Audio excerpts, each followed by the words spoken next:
bahwa di atas mami, di atas papi, di atas otoritas dia, siapapun dia, ya, sampai dia besar, dia tahu ada pribadi yang melihat kepada dia, pribadi yang hidup, yang hebat, yang maha, yang melihat semua dengan adil dan berdaulat, dan dia bisa datang langsung kepada Allah Bapa, Tuhan Yesus Kristus. Saya percaya bahwa seluruh proses pengasuhan anak, membesarkan mereka, itu adalah dalam rangka membentuk anak-anak dan mengajarkan mereka untuk hidup yang mencintai Tuhan. Saya terharu, saya melihat kepada Tuhan, saya bilang, Tuhan, salut kepada Engkau. Luar biasa Tuhan, bekerja di mana-mana, Tuhan buka ini dan itu. Tapi maukah kita sebagai orang-orang yang Tuhan taruh di musimnya, pada momen tersebut, ayo bergerak, cari kingdom work-nya apa, dan kerjakan bagian kita.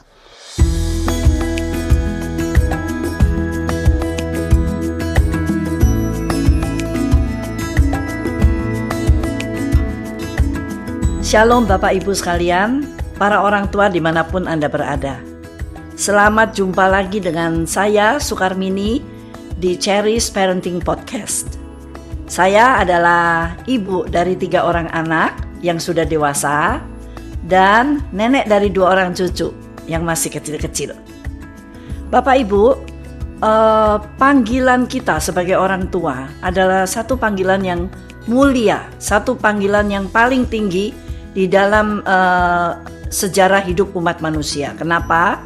Karena Tuhan memanggil kita untuk membentuk kehidupan yang Tuhan percayakan di dalam tangan kita, sesuai dengan tujuan penciptanya.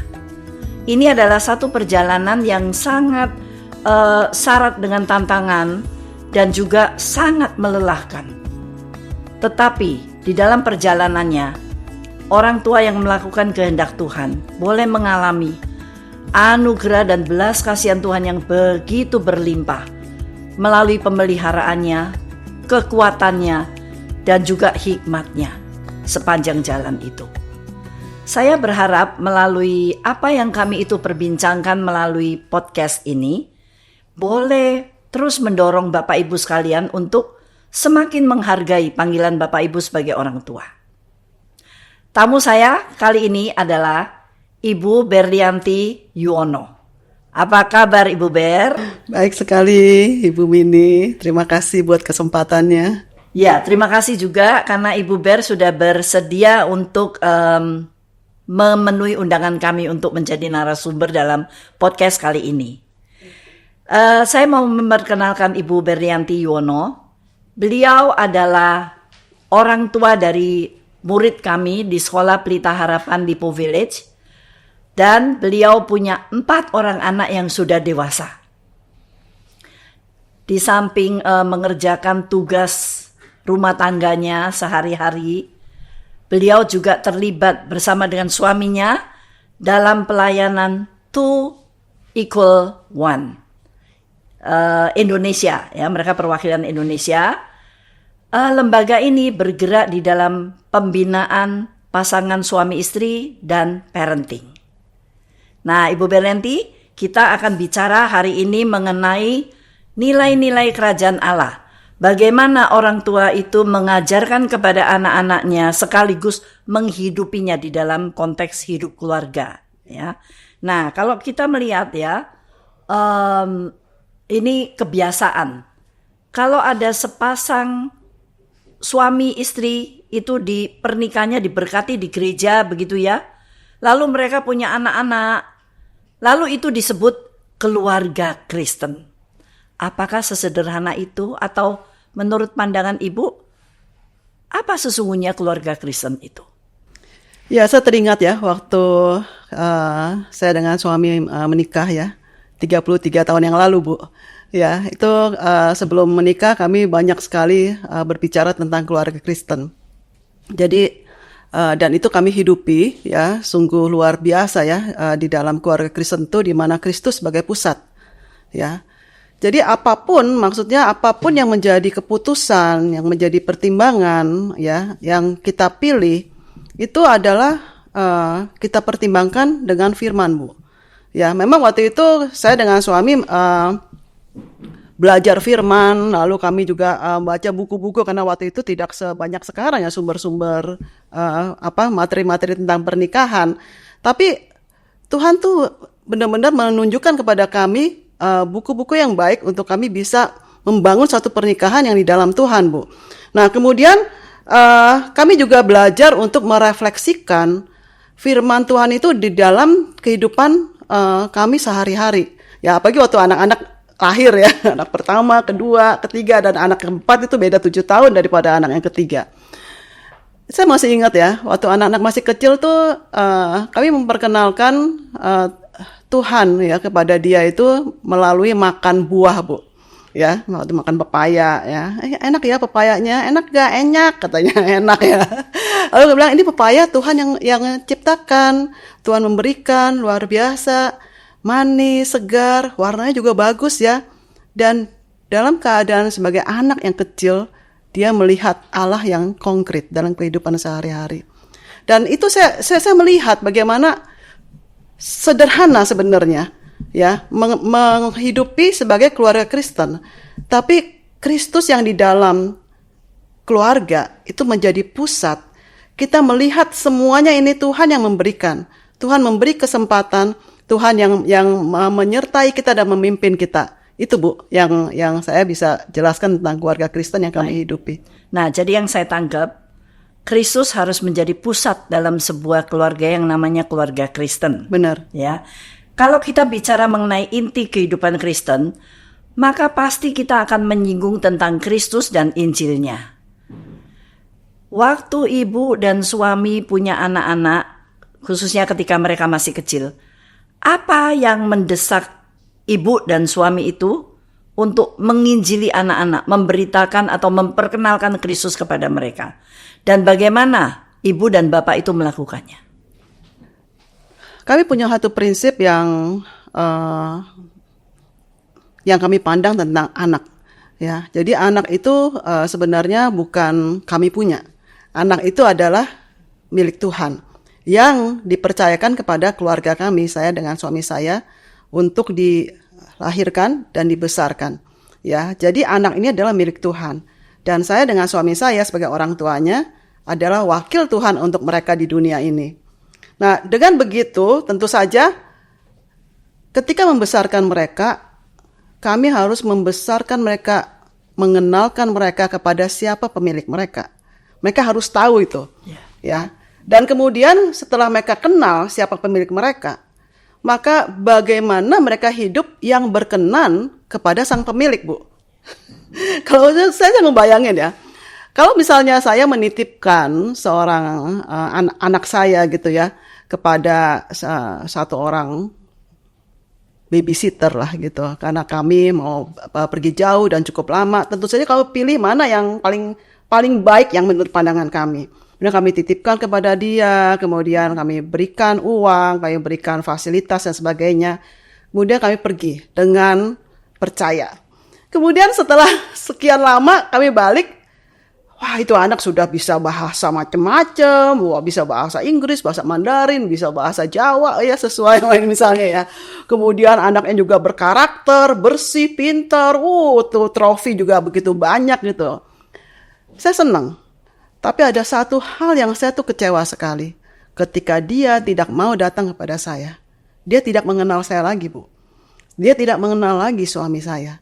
Dia tidak mengenal orang tuanya tuh siapa. Saya akan bertanya kepada si suster, loh ini kok bisa gak kenal kepada kami? Iya tapi kan jago kan Bu, katanya anaknya. Benar, tapi yang paling esensi buat saya adalah dia mengenal siapa orang tuanya. Siapa yang memberikan dia kepada kamu, siapa yang memberikan semua fasilitas ini. Kami orang tuanya, suster. Jadi saya berharap penjaga anak saya dengan berbagai cara memperkenalkan kami. Mengingatkan kami waktu dia makan, ini dari papi loh, mami loh. Ya, lihat nih, ini fotonya, ini mereka sayang loh sama kamu. Begitu kek. Tapi kalau misalnya nggak ada sama sekali, semuanya bagus. Buat apa semua itu? Nah, hal yang sama. Ya, Tuhan mau untuk kita bukan saja berkarakter anak-anak kita. pinter, semuanya maksimal, semua talentanya. Tapi dia kenal gak siapa pemilik dia? Sehingga ketika satu saat kita rilis dia tahu siapa pemilik dia dan dialah Tuhan dari anak tersebut. Itu Bu. Ya, nah itu yang tadi menjawab pertanyaan Ibu. Ini satu yang paling urgent untuk mengenalkan mereka sejak kecil bisa bahwa ini Tuhan loh yang kasih kamu ini itu ya. Sampai waktu mereka besar, kalau mereka punya kesempatan sekolah di sini, mereka punya kesempatan kuliah, mereka punya teman-teman, kamu harus melihat semua ini sebagai Tuhan yang membukakan pintu-pintu ini untuk kamu. Tuhan yang memberikan kesempatan dan bahkan di dalam lembah yang kelam sekalipun, mereka tidak kekurangan pengharapan. Ada Tuhan di situ yang menyertai mereka. Wow. Ya sebab saya sama suami saya nggak akan selalu bersama-sama dengan mereka. Bahkan satu rumah pun dia ada di kamar dia, kita di kamar kita. Itu pun kita terpisah sebenarnya. Tapi Tuhan selalu ada pada setiap kita masing-masing. Itu sih Bu. Ya. Wow, ini satu ilustrasi yang sangat make sense ya, sangat pas sekali begitu ya. Anak harus mengenal orang tuanya. Anak yang dititipkan Tuhan kepada kita pun harus mengenal siapa penciptanya, ya, pemeliharanya. Ini bagus sekali Bu. Nah, itu kan saya merasa ini kan baru konsep ya. Oh ini tahu ini papanya, ini mamanya ya. Satu hal yang saya ingat dari Ulangan 6 Bu. Ya, Ulangan 6 ayat 5 yang berkata bahwa kasihilah Tuhan Allahmu dengan segenap hatimu, dengan segenap jiwamu, dan dengan segenap kekuatanmu. Saya percaya bahwa seluruh proses pengasuhan anak, membesarkan mereka, itu adalah dalam rangka membentuk anak-anak dan mengajarkan mereka untuk hidup yang mencintai Tuhan. Ibu, di dalam pengalaman Ibu dan Bapak, bagaimana Ibu dan Bapak itu mengajarkan konsep yang abstrak? Karena ya Tuhan gak bisa dilihat gitu ya. Tapi kok kita mengajar anak untuk mengasihi satu oknum yang anak itu gak bisa lihat gitu. Ini kan maha sulit, apalagi untuk anak-anak begitu ya. Nah, bolehkah Ibu itu share di dalam pengalaman Ibu dan Bapak, bagaimana orang tua mengajarkan hidup yang mencintai Tuhan itu kepada anak-anaknya? Saya ingat banget ya Bu, waktu ini rada memalukan juga buat saya ya. Cuman itu hal yang sangat baik ya. Kami punya anak 4 dan itu 4-4-nya terjadi ya pada setiap mereka. Tapi hal yang baik adalah mereka belajar bagaimana mereka mengenal Allah yang hidup. Ya, Allah yang hidup kita cuma bisa ngomong sama Tuhan kita, Tuhan yang hidup, dia sudah bangkit dari kematian dan dia hidup dan sebagainya. Tapi mengalami Allah yang hidup itu beda cerita lagi Bu. Ini saya ambil salah satu aja kisahnya ya, variasinya kurang lebih sama dengan anak-anak yang lain gitu ya, dari anak-anak kami. Jadi waktu itu salah satu anak itu waktu masih kecil tuh rada sering bohong Bu. Jadi waktu dia masih kecil nih baru mungkin berapa ya, baru TK atau gimana ya waktu itu. Jadi saya menemukan ntar bohong, ntar bohong lagi. Jadi saya nggak tahu kapan dia bohong, kapan dia benar nih Bu. Ya, jadi saya anggap aja semuanya bohong gitu loh. Jadi saya harus melihat dan menentukan sendiri, dia pasti bohong, dia benar gitu. Dan ini tuh capek sekali sebenarnya jadi orang tua kayak gitu. Nah satu kali kita tuh di rumah ada mainan Candy Day Bu. Jadi setiap hari Sabtu anak-anak dikasih permen. Misalnya berapa 5 atau berapa boleh makan hari itu. Tapi sepanjang hari Minggu sampai hari Jumat itu tidak boleh makan permen. Dia lihat nggak boleh dimakan gitu. Jadi semua di-keep sampai hari Sabtu. Nah satu hari saya lihat ini bukan hari Sabtu. Saya lihat itu permen kan saya hitungin Bu. Ya kadang-kadang saya hitung gitu ya di kulkas. Kurang 1. Ya langsung saya bilang ini pasti dia. Saya bilang. Karena yang lain menurut saya jujur gitu loh. Siapa lagi pasti dialah yang tukang bohong ini nih gitu. Terus saya bilang kamu ya yang ambil ya. Ya, enggak aku nggak ambil dia bilang gitu ya. Pastilah kamu yang ambil, siapa lagi saya bilang. Ya dia ngotot pokoknya bukan aku katanya. Ya enggak lah, udahlah. Mami tahu itu kamu yang ambil, saya bilang. Waduh. Terus dia nangis gitu ya. Tadinya saya kan mau ajak dia ke supermarket. Itu kan seneng ya sama anak. Terus akhirnya saya bilang udah kamu nggak usah ikut deh. Ya, habis kamu bohong sih. Saya bilang, jadi kamu di rumah saya kasih pekerjaan nulis, Bu. Nah, udah bukan aku apa ya? Ya, gimana taunya kalau orang bohong atau enggak? Ya, kita nggak ngerti ya kamu kapan jujur, kapan bohong gitu. Kemudian saya tinggalkan dia, ya. Udah pasti mobil, Bu. Saya lihat itu ada bungkus permen, Bu, satu. Saya baru inget, kayaknya tuh saya yang makan, Bu.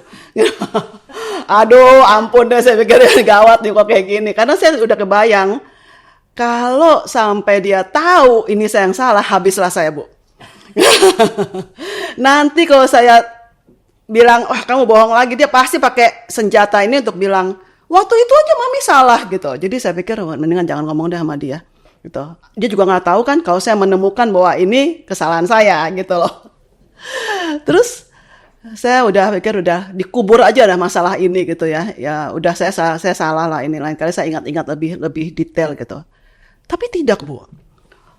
Roh Kudus tuh mengingatkan saya, kamu nggak boleh begitu. Kamu harus ngaku sama anak kamu. Udah, oh, tapi kan saya bela diri kan. Itu janganlah, kalau kayak gitu nanti saya mengajar parentingnya tuh kurang afdol gitu. Karena nih anak kan pasti menyerang saya dengan kejadian ini gitu ya. Tidak baik saya pikir. Ya tapi terus hati saya tuh nggak enak, nggak ada sejahtera. Saya bilang, aduh oke deh. Pulang dari supermarket, saya datengin dia. Terus saya bilang, Pengakuan dosa. mengaku dosa kepada anak sendiri tuh aduh Bu, ya saya. Berat sekali karena kan ceritanya nanti panjang ke depannya kan. Menurut saya gitu. Saya bilang, kamu lagi ngapain? Aku udah selesai tuh nulisnya. Ternyata mami yang salah. Maksudnya ya, mami yang makan permen yang saya kasih tunjuk kan. Tuh kan. Saya bilang, aduh ya ampun. Ya habis lah dia kan. Aku udah bilang mami gak percaya pada aku. Mami gak pernah begini. Mami selalu begini. Udah lebay banget ya. Udah saya diam aja. Tuhan bener kan tuh aku dimarahin sama dia. Tapi kemudian setelah dia tenang, ya saya minta maaf sama dia. Saya bilang, kamu gak maafin mami. Mami udah menuduh kamu. Menghakimi. Mau katanya. Saya bilang, kamu tadi doa ya sama Tuhan ya? Enggak. Aku kesel sama mami. Mami gak percaya aku ya. Coba ya kamu. Dia bilang, kamu gak doa aja, Tuhan udah bela kamu. Tuhan tuh Tuhan yang adil. Tuhan hidup. Tuhan melihat semua kejadian ini. Dan Tuhan tahu loh, kamu tuh, mami tuh gak mau dengerin kamu. Kayak Tuhan yang tegur mami. Dan kali kalau mami tuh gak bisa dibilangin, ya, kamu doalah sama Tuhan. Tuhan tuh melihat semua kejadian ini. Saya gak tahu dia berpikir apa, Bu, sebagai seorang anak kecil. Tapi buat dia, bahwa di atas mami, di atas papi, di atas otoritas dia, siapapun dia, ya, sampai dia besar, dia tahu ada pribadi yang melihat kepada dia, pribadi yang hidup, yang hebat, yang maha, yang melihat semua dengan adil dan berdaulat, dan dia bisa datang langsung kepada Allah Bapa, Tuhan Yesus Kristus. Buat saya, apalah artinya gengsi saya, Bu? Harga diri saya. Ngapain dipertahankan? Ini anaknya Tuhan. Saya bertanggung jawab kepada pemiliknya. Jadi kalau dia bilang, kamu akuin ya kamu salah. Siap Tuhan, saya dinas kok. Ya kita kan sebagai orang yang dipercayakan, saya dinas. Saya mengaku. Dan hasilnya pasti baik. Pasti baik. Anak ini gak jadi kurang ajar. Tapi dia bahkan melihat Allah yang hidup dengan berbagai cara Tuhan untuk anak tersebut yang mudah dimengerti oleh anak tersebut. Dia menjadi anak yang takut akan Tuhan dan gak pernah bohong lagi, Bu. Saya gak tahu apa yang terjadi dalam pikiran dia, tapi Allah yang hidup yang melihat setiap waktu. Powerful sekali, Bu. Ya, jadi tadinya saya berpikir gengsi saya, Bu. Tapi ternyata Tuhan mengerjakan lain. Asal kamu taat, just do it. Tuhan akan mengerjakan apa yang seharusnya terjadi untuk anak tersebut. Wow, di dalam Tuhan tuh enak banget, Bu, sebenarnya. Iya. Ya, kita tinggal taat aja, lakukan aja sesuai firman, ya. Nggak usah berpikir apa kata orang, apa kata anak pada saya. Kita nggak usah pikirin itu. Just do it. Ya, maka kita akan melihat bahwa buah-buah itu baik semuanya. Bisa kita nikmati, bisa orang lain nikmati. dan akan menjadi berkat buat orang lain gitu. Ya, Itu intinya yang saya ingat, Bu. just Luar biasa. taat ya. Taat Ya. saja kepada apa yang seharusnya kita Benar. taati begitu ya. Benar, Bu. Saya pikir perlu lebih banyak lagi peristiwa yang memalukan ya terjadi supaya kita bisa belajar banyak. Iya, banyak, Bu, banyak peristiwa yang memalukan. Ya, melalui peristiwa ini, saya pikir ibu juga belajar banyak hal. Anak ibu juga apalagi. Dia melihat, wow, ada Allah yang hidup. Saya ingat, Bu, ada anak-anak kami ya, ada satu yang waktu itu dia masih kecil, Bu. Dia terima Tuhan itu kelas 2 SD, Bu. Ya. Ini anak pertama, Bu. Nah, waktu itu lagi macet-macet nih, ya. Dan saya anggap ini sebagai satu momen, ngapain kita macet-macet kan? Stuck, bener-bener stuck. Sampai saya matiin mobil, mesinnya, karena tuh terlalu lama. Terus lagi mobil ngobrol-ngobrol, cuman saya berdua sama si anak kami ini. Terus saya bilang, kamu tahu gak, saya injilin lah, ya bahwa Tuhan itu mati loh disalib. Anak kelas 2 ini sebenarnya gak gitu ngerti, tapi dia cuma dengerin saya. Kemudian maksudnya gimana, Mam? Ya saya jelaskan bahwa sebenarnya kita ini kan kita banyak dosanya ya. Kita banyak banget salahnya, melanggar firman, ngerjain orang, bohong dan segala macam. Kita tuh patut dihukum, tapi sebenarnya tapi akhirnya Tuhan yang menggantikan kita, saya bilang. Oh gitu ya. Dan kemudian kami bicara gitu loh, Bu. Sampai akhirnya saya bilang, kamu mau gak didoain terima Yesus? Saya bilang, kamu ikutin Mami ya doa. Lalu dia bilang boleh. Lalu saya pimpin dia dalam doa. Dia nangis, Bu. Dia nangis gitu kan. Ya saya doakan dia, Tuhan mengampuni kamu, Tuhan sayang sama kamu dan sebagainya. Setelah selesai, kenapa kamu nangis? Ya aku rasa aku banyak banget dosanya, Mam. Dosa kamu yang mana aja? Saya udah mikir nih, nyolong permen atau apa, saya juga nggak hitungin tiap hari. Tapi ketika dia nggak bisa banyak jelaskan, tapi ketika dia besar, Bu, dia masih ingat momen itu. Tahu gak, Bu, dia bilang apa? Mam, aku mau cerita, Mam. Yang waktu di mobil itu, dia bilang ya. Ini pikiran anak-anak itu amazing buat saya. Aku tuh Tuhan ingetin, kan aku tuh banyak stiker ya, Mam, katanya. Yang aku tuh nggak suka, kan stikernya punya buku stiker. Banyak aku nggak suka, terus aku pikir sayang juga kalau dibuang. Aku panggil lah adik aku, katanya si Gideon itu kan, yang masih umur 3 tahun atau berapa itu kan. Nah terus dia bilang, kamu tahu gak, kalau kamu tempelin di sekujur badan kamu tuh kelihatan cakep dan pinter. Okay. Terus bener, Bu, ditempelin. Terus aku ketawa-ketawa, aku udah bohongin dia apa. Terus waktu Mami berdoa, aku kebayang, jahat ya aku ya, katanya. itu area anak-anak, Bu. Ya dosa-dosanya anak-anak, dibohongin adiknya dan adiknya percaya aja. Kemudian dia ikut bis jemputan, Bu, ke SPH waktu itu. Terus nah, ada satu anak selalu duduk paling belakang, Bu. Ini anak ketakutan sama dia, anak laki, Bu. Gitu.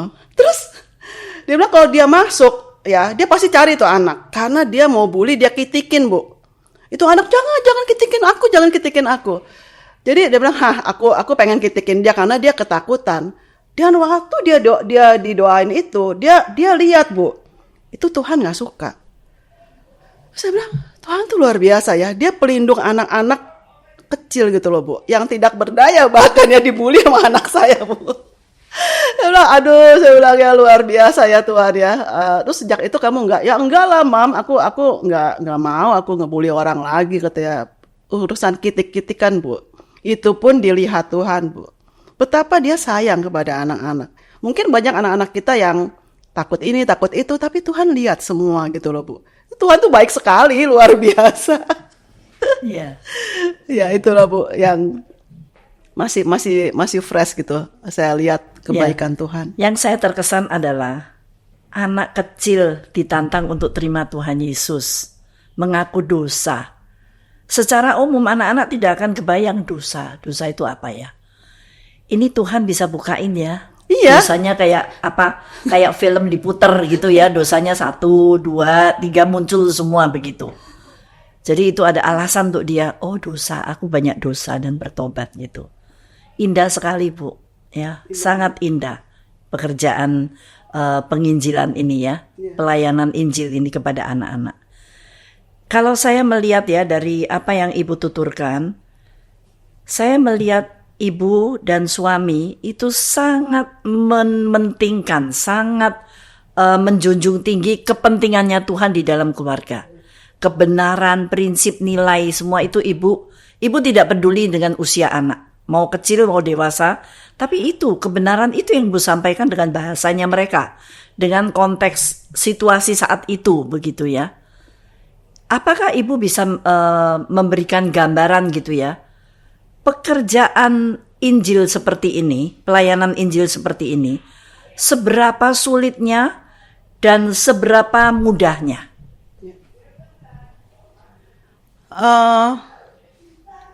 Saya melihat pekerjaan ini sebenarnya banyak sekali Tuhan berikan momen-momen kairosnya Tuhan, Bu. Ya, karena saya juga full time mom ya di rumah, saya bisa melihat hal itu tuh banyak sekali, gitu loh. Baik itu kepada mama saya yang tinggal di sebelah, staf rumah tangga, 4 anak, maupun dengan suami saya sendiri. Nah ini nih tinggal mau atau tidak. Nah itu keluar dari comfort zone. Ya, kadang-kadang kita punya me time, saya suka masak, saya suka mungkin baca atau apa. Nah itu mau gak keluar dari comfort zone dan mengerjakan, ya, melihat apa sih yang bisa dikerjakan untuk membawa orang tuh mengenal Tuhan. Kayak contohnya, misalnya saya kan anak-anak udah gede tuh sibuk, Bu. Terus saya senang mereka sibuk kalau itu berhubungan dengan me time saya. Ada temennya, ada game, banyakin aja tuh PR, apa segala macam. Saya bisa doing another thing, Bu. Tapi ada satu warning, ya, peringatan di dalam diri saya. Ya, wah, ini saya mesti punya waktu nih. Ini udah berapa hari saya nggak ketemu dia gitu. Saya biasanya saya datang, saya bilang, kita udah lama ya nggak ngobrol, gitu ya. Kapan kamu sempet? Lalu biasa lah anak sekarang tuh mesti janjian, Bu. Oh sekarang pada bisa kita sekarang ya aku udah ada meeting nih, udah ada apa, yang baik yang udah bekerja, yang udah usaha maupun yang masih sekolah, Bu, semua mesti janjian, nggak kayak anak zaman dulu, Bu. Ya udah, kamu kapan waktunya? Ya Sabtu jam berapa, dikasih ini, jangan digeser ya. Saya masukin jadwal, Bu. Iya. Gitu. Lalu juga sama anak kami yang masih ambil master di Kanada, itu pun janjian. Nah, sesulit itu, yes. Tapi semudah itu sebenarnya iya juga, gitu ya. Kita bikin appointment dengan mereka. Waktu kemudian ada appointment lain, apakah kita geser oleh karena dia orang sendiri, ya? Sesusah itu atau sesulit itu atau semudah itu seperti itu, Bu. Tinggal mau niat atau tidak. Nah itu saya ngelihat ketika saya insist, pokoknya ini harus ketemuan. Sudah berkali-kali saya digeser, Bu. Saya yang digeser, Bu, waktunya. Kalau mau gengsi nih, ya. Saya mau kasih dia yang dia yang sesibuk itu gitu loh. Istilahnya, ya ini mah ngapain saya ini lagi? Enggak. Saya bilang, kok digeser terus? Ya, Mam, sorry Mam, bentar ya, 2 jam lagi ya. Besok deh Mam, gimana? Saya cuma bilang sama Tuhan, saya bilang, saya kejar sampai bisa. Jadi saya cuma jawabnya, bisa, Mami selalu longgar, fleksibel, mau kapan, saya bilang. Pokoknya kita ketemu. Dan akhirnya setelah berkali-kali begitu, Bu, mereka terus ambil waktu, komit, Bu. Karena apa? Buat saya, kamu yang butuh sebenarnya. Dia berasa, Bu. Tapi saya kayak begging, Bu. Sampai saya mau. Oleh karena apa? Mungkin kita nggak selamanya satu rumah. Mungkin kita satu saat mungkin kamu juga menikah atau kamu kuliah di luar negeri, itu akan lebih susah. Tapi now is the time. Kita akan pakai waktu ini, karena waktu ini waktu yang jahat, ini berharga sekali untuk kita ngobrol. Saya bilang, saya tuh banyak temen ngobrol-ngobrol, kasih ini dan itu, advice segala macam. Kita sharing-sharing dan katanya berharga. Masa anak sendiri nggak kecipratan, Bu? Saya bilang, saya ingin memberi kepada kalian, dan ini tugas saya loh sebagai orang yang Tuhan jadikan sebagai wakil Tuhan buat kamu. Jadi harus ketemu, saya bilang. Saya banyak yang saya mau berikan. Saya bilang, saya nggak akan bisa compare dengan para pembicara-pembicara yang lebih menarik, yang lebih jauh lebih dalam teologinya. Tidak. Tapi saya ada hikmat Tuhan sebagai seorang ibu untuk kamu. Jadi saya pede-pede aja, Bu. Ya. Jadi buat saya harus insist. Make time, make appointment kepada anak kita. Apapun yang kemudian terjadi, singkirkan segala harga diri, gengsi, segala macam. Jangan baperan, ya. Tapi kita harus. Ya, it's a good advice. Ibu, saya melihat ibu itu niat banget ya, kayak orang gaspol begitu ya. Nah, saya lihat ibu itu punya prioritas. Benar, Bu. Ya, ibu menangkap ini kesempatan, ini kesempatan, ini kesempatan. Mungkin itu tadi ibu bisa do another thing gitu ya, kalau anak-anak itu sibuk gitu ya.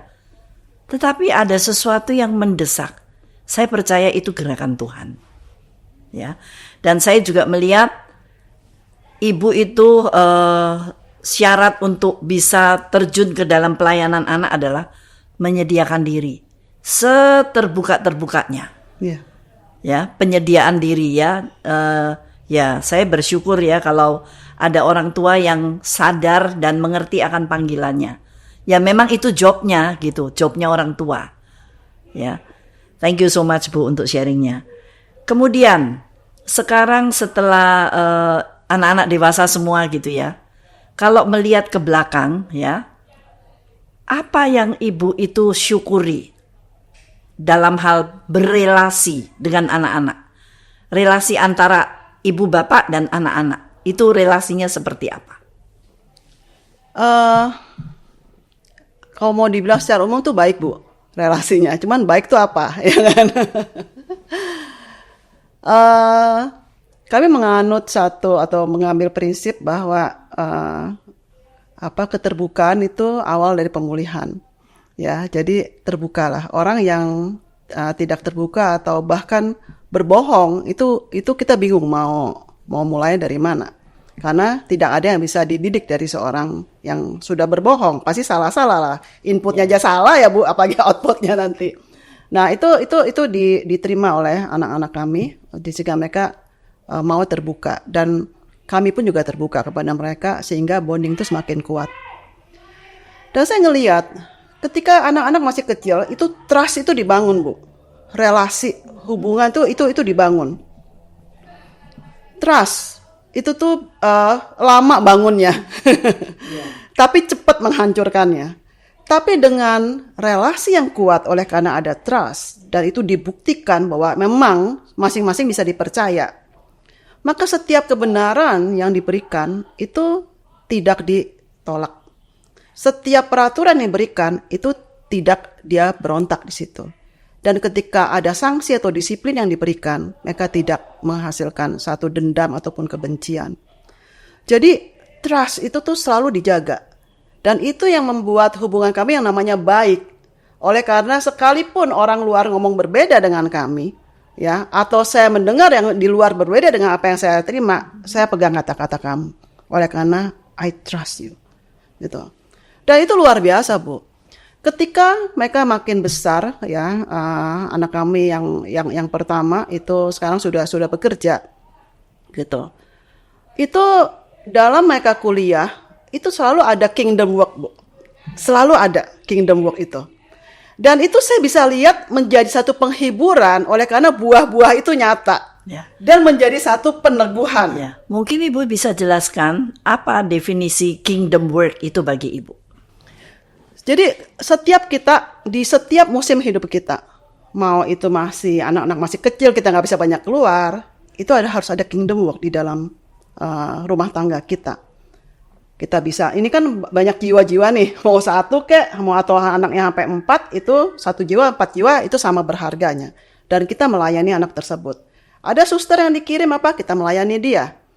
Jadi kingdom work ada di mana-mana. Dalam setiap musim dan momen hidup kita. Nah, ini ketika ini dijalankan, anak-anak melihat, oh ternyata amanat agung itu dilakukan di mana-mana. Yeah. Ya. Saya ceritakan yang satu yang paling highlight di dalam mungkin ketika anak-anak kuliah gitu. Anak kami yang pertama itu kuliah diambil S2, Master in Public Policy di Harvard Kennedy School. Nah, dia bilang, aduh ini aku masuk ke sekolah sekuler. Kingdom work apa yang Tuhan mau untuk aku lakukan? Saya minta kemarin dia refresh gitu ya. Coba Jen, kamu ceritain apa yang kamu kingdom work yang waktu itu yang kok nggak salah ini. Lalu dia cerita lagi.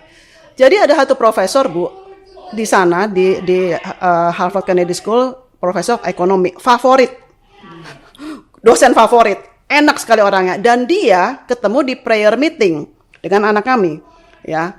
Nah waktu itu dia terus akhirnya dia ngomong kan, dia bilang to get into Harvard is one thing, but to become a professor in Harvard is another level, Bu.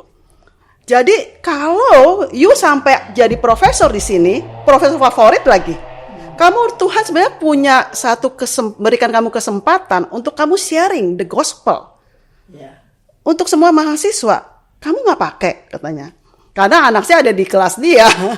Terus dia bilang, saya takut. Dia bilang, mau ngomong apa? Saya tuh takut. Ya, doakan saya. Di hari terakhir saya akan ngomong. Dia bilang. Terus anak kami kan ikut prayer meeting. Mereka ada doa keliling gitu kan dari kampusnya. Lalu mereka doain supaya profesornya ini bisa membawakan dengan baik dan tidak ofensif gitu. Pas hari terakhir anak saya hadir, anak kami hadir. Dia dengar gitu ya si profesor yang bilang, ini hari terakhir kita sudah belajar begitu banyak tentang masalah-masalah di dunia ini. Ada kemiskinan, ada masalah kesulitan pekerjaan, ada masalah kriminal dan segala macam akibat ekonomi. Dan itu semua tuh kelihatannya nggak ada satu solusi yang benar, dia bilang. Selalu ada masalah-masalah. Jangan-jangan ini sebagai satu tanda bahwa kita harus datang kepada pencipta dunia ini.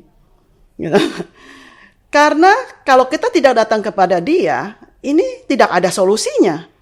Bukankah kita harus datang kepada yang menciptakan dunia ini dan hanya dia yang tahu bagaimana cara mengatasi semua masalah ini. Dia nggak bilang, Bu, siapa yang pencipta dunia ini. Dia bilang, kalau ada yang mau bertanya lebih lanjut, datang ke kantor saya. Wah, anak-anak bilang, udah bagus, cuman lu kenapa gak cerita? Gitu kan. Nah, kemudian anak saya udah kelar, dia ngajar angkatan berikutnya, Bu. Temennya anak saya datang.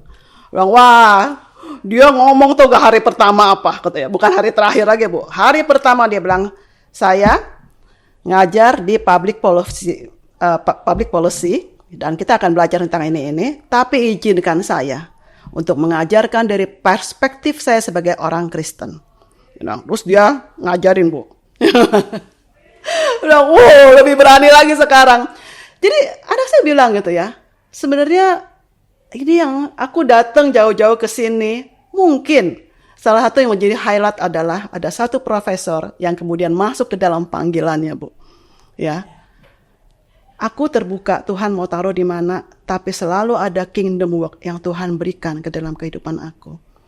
Saya terharu, saya melihat kepada Tuhan, saya bilang, Tuhan, salut kepada Engkau. Luar biasa Tuhan bekerja di mana-mana, Tuhan buka ini dan itu. Tapi maukah kita sebagai orang-orang yang Tuhan taruh di musimnya, pada momen tersebut, ayo bergerak. Cari kingdom work-nya apa dan kerjakan bagian kita. Itu yang sekaligus menghibur saya, menguatkan saya dan membuat saya tambah rajin, Bu. Ya, ini momennya nih semakin banyak sekali yang kita bisa kerjakan. Saya bacakan ya satu ini. Dari 2 Timotius 4 ayat 2. Beritakanlah firman, siap sedialah baik atau tidak baik waktunya. Nyatakanlah apa yang salah.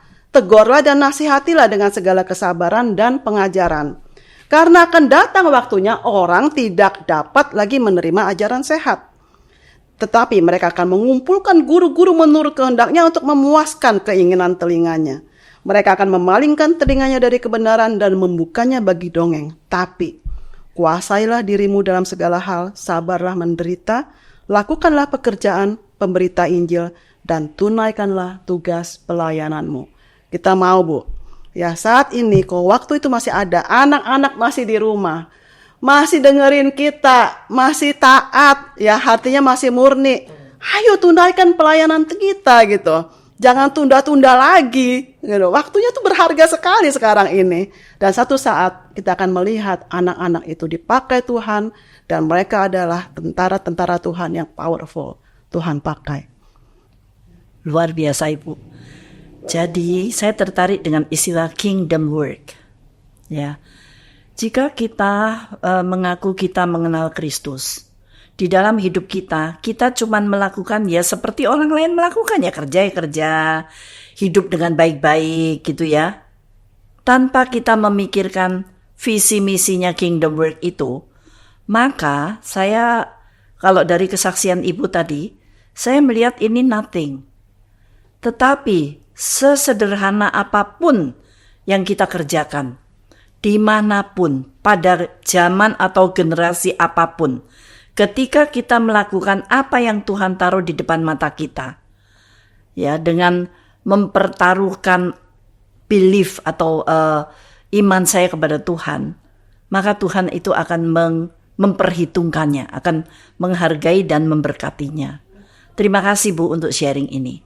Nah, sebagai penutup, banyak ya Bu orang tua yang juga rindu anaknya menjadi orang Kristen yang mencintai Tuhan dengan segenap hatinya. Apakah Ibu Berlianti ada pesan untuk para orang tua ini? Saya kasih ayat ya Bu. Dari 3 Yohanes 1 ayat 4.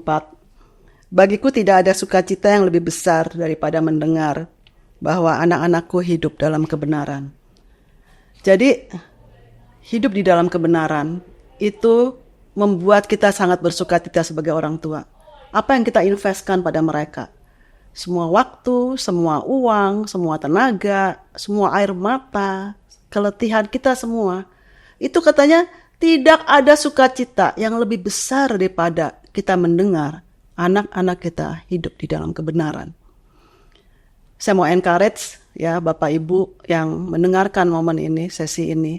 Ya, ayo hidup hanya sekali. Biarlah kita memakainya itu untuk berkenan kepada Sang Pemberi hidup. Jangan sia-siakan waktu yang kita terima. Kalau keadaan baik-baik saja, lakukan gospel. Kalau keadaan kita tidak baik-baik saja, ayo minta kepada Tuhan. Tuhan, saya mau, bahkan di dalam lembah kekelaman Tuhan bilang, gadaku dan tongkatku akan bersama kamu, menghibur kita. Ya, jadi jangan takut, tetap melekat kepada Kristus dan percayalah Tuhan menyertai kita semua. Terima kasih banyak Ibu Ber. Gaspol ya. Gaspol Bu. Oke. Nah Ibu Ber, saya sungguh bersyukur ya. Apa yang Ibu bahas tadi panjang lebar itu sungguh melimpah dengan hikmat dan saya sendiri secara pribadi banyak dapat insight.